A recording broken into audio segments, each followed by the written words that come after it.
We're up to Siman Lamed Zayin, Hilchos Tevilas Keilim. But before that, I wanted to say I wasn't here Shabbos. I didn't give a drasha. I want to say a vote on the parsha, and this particular vote that I want to say is sort of like fits in with the time in Yonu Diyem, that blood mit the side. I couldn't get here Shabbos because usually I have a guy that wheels me, but the streets were unplowed. Only Nostrum was plowed, but the side streets in the morning were not plowed. I made up with the guy to come to me 8:30. I started telling him my house, and then but it couldn't. The snow was higher than the wheels of the wheelchair, so I Baruch Hashem, Moshe helped me, and I walked across the street in the deep snow, and we made it to Shachas, then we made it again to Mincha in the afternoon. But there's a pasuk in today's parsha, an interesting pasuk. I mean, the parsha Mishpatim. It says, "V'avadatem es Hashem Elokeichem."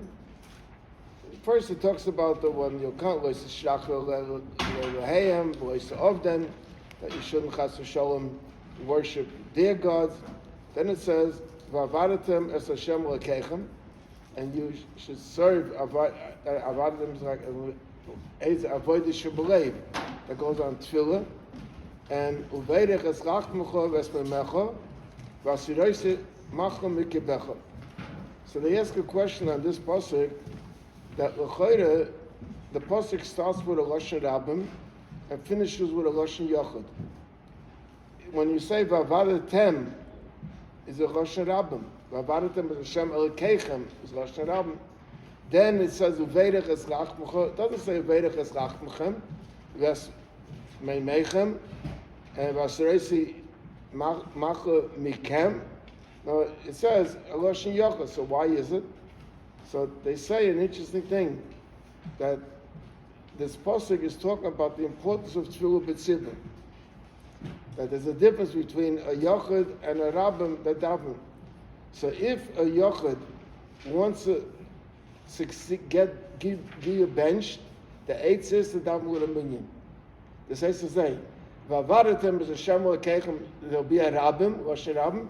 Demos is a be'er as rachmecha v'eskebecha. Demos each yachid, the yachid that wants. So I said, a lot of people made an effort to come to shul, to especially in the snow and everything. Is the Eibusher should help that them schus that they were matriach to daven with a minyan this Shabbos. It should be ubeirech es rachmecha. Every yachid that came, besmeimecha v'asiroise machom mikebecha.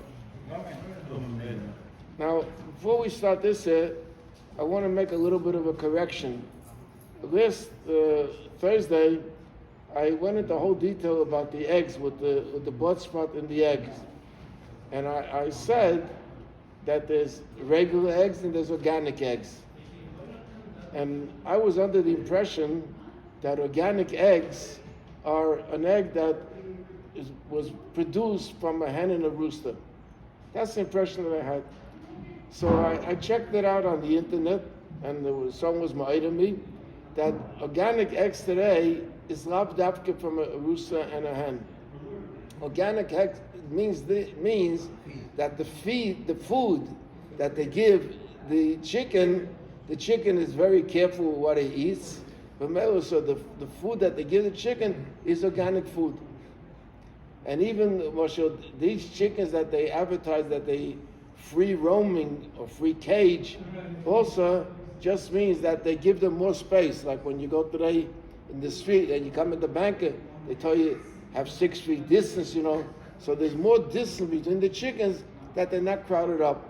So most of the chickens today, Hagam, I must tell you, I did hear from people, I didn't check it out because I don't buy the organic eggs, but I did hear from people that the organic eggs, many of them have problems with blood spots in them. That's a separate thing. But that blood that's in the regular egg or in the organic egg, that blood is only midrabanan, is the Issa Drabanan. the blood that's in the chicken that's raised from a hen and a rooster, that is the raisa. That's why over there we're particular. There's a whole dinam. When is it also the raisa? If it's on the connection between the yolk and the white, if it's on the connection, then it's really we're machmada. We're not mevinim on this, so we throw out the whole egg. But if the eggs that they sell today in all over, those eggs is if there's a blood spot, you just have to take off the blood spot and you can use the rest of the egg. That's the din of Shulchan Aruch. So that's I wanted to correct this thing. Today we're starting Hilchos Tevilas Keilim. Now Hilchos Tevilas Keilim, some people think that this is a Chassidim or Machmir, because they know that Chassidim are Machmir in Mikveh. So just like you have to toivel your body, same thing you have to toivel your Keilim. It has nothing to do with Chassidim. It's a pasuk in Chumash. Where's the pasuk in Chumash? The pasuk in Chumash is in Parshas Matos. In Parshas Matos, the Eibishter told Moshe Rabbeinu, "Nekaim nikmas from Me'esa Midyanim," that you should take Nekama from the Midyanim. The Midyanim were a group of people that they, in the Parsha of Pinchas, so they were the ones that Bilam gave the Eitzah that Elokechem shel Elu before he left. Bilam ran away. So state that Balak said to Bilam, "Brachacha el mekaymecha, run away to your city." Why did he say run away to your city? Why run away? I mean, you can go go by the foot. Why? But Teretz says, hey, Bilam said, "Im yitli Balak moy beisa keser zor bo yuchel havas pe'Hashem." So the Gemara says that Bilam was a chazan, had kavod geld. He wanted money. So Mamelu, when he came, he was expecting to get a big reward from Balak. He'll accomplish what Balak wanted, and Mamelu he'll give him takamoi basic keser zor. What did Bilam do? Bilam went around town, and he kept buying things. He bought an expensive watch, he bought an expensive suit, he bought an expensive everything. And he said, "Put it on my account." Put it on my account. He was figuring that when he finishes his job, he's going to get paid. And all over town, he created bills. So when they heard that Bilam is a failure, so Boaz gave him an ace and said, "Brachacha, run away from here, because they're going to get after you." But he said, so before he left, he says, "You know what, I'll give you an eitzah." For the eitzah, he didn't charge him. He gave him an eitzah. What was the eitzah? The eitzah was, Elokechem shel Elu soine zimuhu. The God of these people hates zimuh. And B'mele gave him the eitzah that they should entice the Yidden with the mitzvahs and the whole Maisa later with Zimri and Soul, and all this came from Midian. All this came from Midian. So the Eibishter said, "Nekaim nikmas, take Nekama, revenge from Midian," and they went to war. When they went to war, the one that led the war, I think, was Pinchas, but they went to war, and they destroyed Midian. Not only did they destroy Midian, but they took a lot of things from Midian. They made one mistake. One mistake was that they didn't kill the women. And this was when they found out later, so they said, "How you talking? Why, Haim, Haino?" They were the ones that made all the tzaddas to the Yidden, all the surveillance that was the women. That's what happened. After that, after the Torah tells you that they came back from the war, there's a pasuk in Chumash, and it says as follows: "Achas azov v'es hakesef," but the gold and the silver, es hanechoshes, the copper, es habazel, and the steel, v'es habedil, bedil is metal, v'es haferes is lead, kol davar sheyave b'eish, tabiru b'eish, So it's not so posh. You took everything from them. You took their Keilim from them, and b'meila he said, you should know, you can't use the Keilim. Kol davar sheyover everything that's used in fire. In other words, we have a rule that you have to kasher the way it's used. That's why we have a mashal by kashering. Some things you have to kasher with fire. There's what's called liben gomer. Liben gomer means that it becomes red till sparks come from it. And then sometimes there's what's called liben kal. Liben kal means a lower level of glowing of fire. Over there, the simon is, it doesn't have to become red hot, but glowing red. But it has to become so red that if you put a tissue to the outside of it, the tissue will begin to burn a little bit. That's a simon for liben kal. And then there's a simon for hagolah. Hagolah means a thing that's used, a pot in which you make soup. Let's say, how do you make soup? You put in the vegetables, or you put in the chicken, and you put in water. So anything that comes, so it says, Kol davar asher yover ba'esh, taviru ba'esh, v'torah, and it will become Torah. In other words, it will clean it out from the treifus that's in it. Ach, b'mei nida yischata, but it should be cleaned also in mei nida. What does that mean?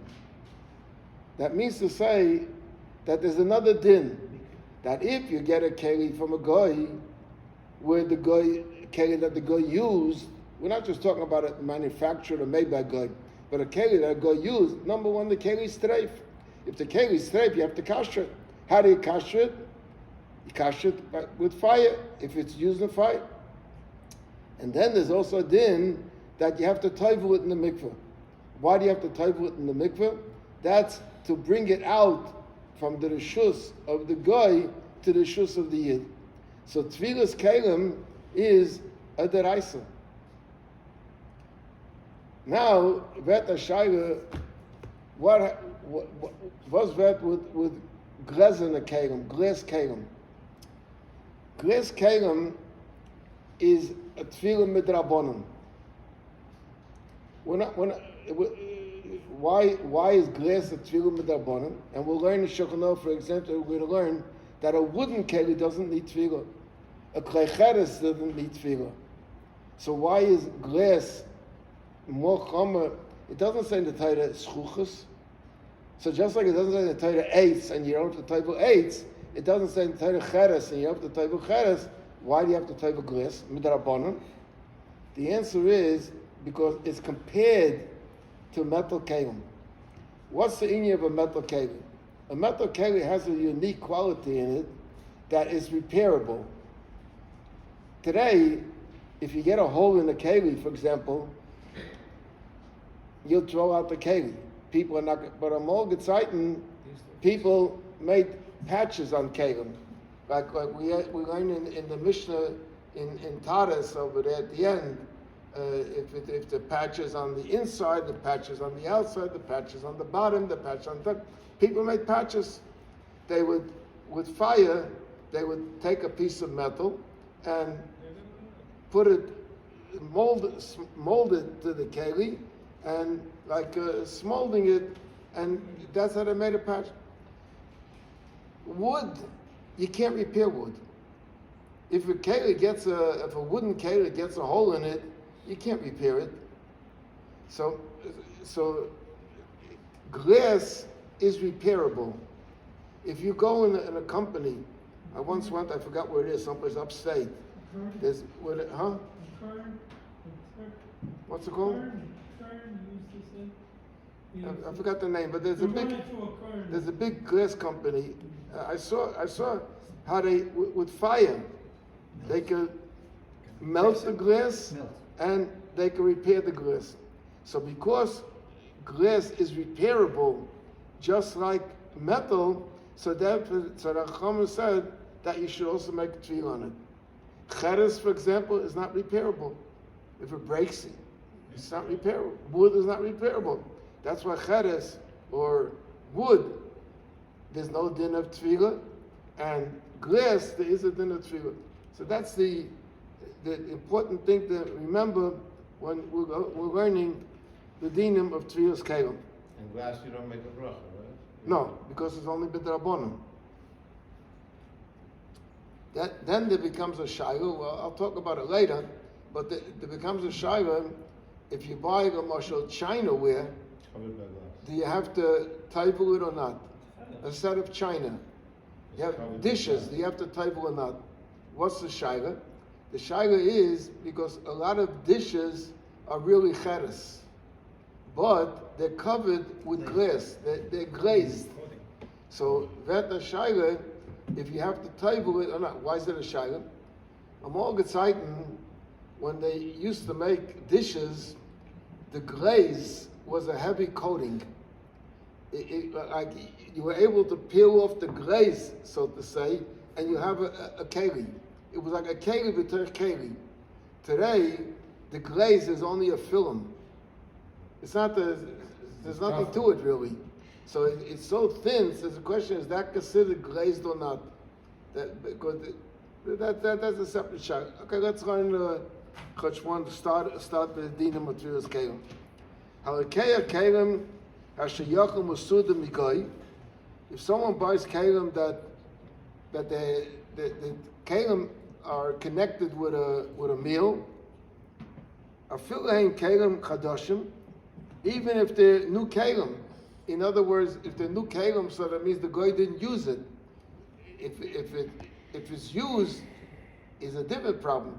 But now we say even if it's brand new, from deswegen im hein shomine matchas ois chuches, if they are from metal or from glass, is also lishtamish behem shum tashmas afilu b'tzainen ad shetayvun oisam b'mayin or b'mikvah b'makam shekosher v'tfilas isha nida.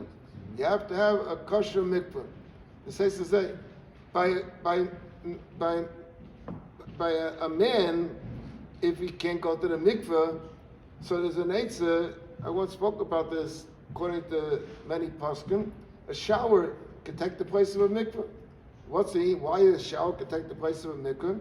Because the din is it's like naful of tisha kab mayim shuvim. So the shower is considered, well, if you're under the shower, let's say for 2-3 minutes, so you have tisha kab. Question: how much substance tisha kab is 16 quarts? There's different opinions about it. But over here, you can't put the keli under the shower, even though the person can go under the shower, but you can't put the keli under the shower. You have to have a kosher, 100% kosher mikvah. Kedei sheyetzum mitumosei shel in order that to take it out from the tumah of the guy to the kedusha of Yisrael, that is accomplished through mikveh. The Keilim hatfila, before the tefillah, v'vochem al kli echad, on one keli, you make a bracha shekishanu v'sayis v'sivonu al tefillas kli, v'al shnayim al yaseh, if you have more than one keli, 2 or more, you make a bracha shekishanu v'sayis v'sivonu al tefillas keilim. I just learned this din, the simon, to start the Indian for tefillas keilim. But there's a very popular shayla, there's a Meferish Ramban with a sikh of the Rebbe about it. The question is, if you look in the Chumash, before the Muhammad with Midian, the Jews had another Muhammad. They had a Muhammad with the Almighty. And they destroyed the Jews when they said to them, Ebron no be'atzecha, let us pass by. And he said, no, you can't come. And Vayetze Krasei,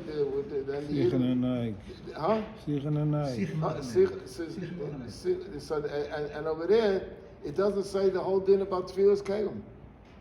So the Ramban asks, why suddenly by Midian did the din of Tevilas Keilim wake up? So the Rebbe, I think, answers a following teretz, that by Sichon and Oig over there, it was on the derech of going to Eretz Yisrael. So, and the land was ready becoming part of Eretz Yisrael. So, the din is the statement of Devarim that b'shas the Eden went to war for Eretz Yisrael, they were mata kivle de chazirei. They were mata like dried parts of the chazan. So the over there by Sichon and Oig, it was a war because it had to do with conquering the land, which will become later Eretz Yisrael. So over there was no Shaul Kash in the Keilim. By Midian, it was a war of Nekama. It had nothing to do with Eretz Yisrael. So it was strictly Nekama and no Kedusha to it. That's the idea is that you have to kasher the Keilim. That's one of the, I think the Rebbe said that. There's also other truths which we'll talk about in Meis Hashem at another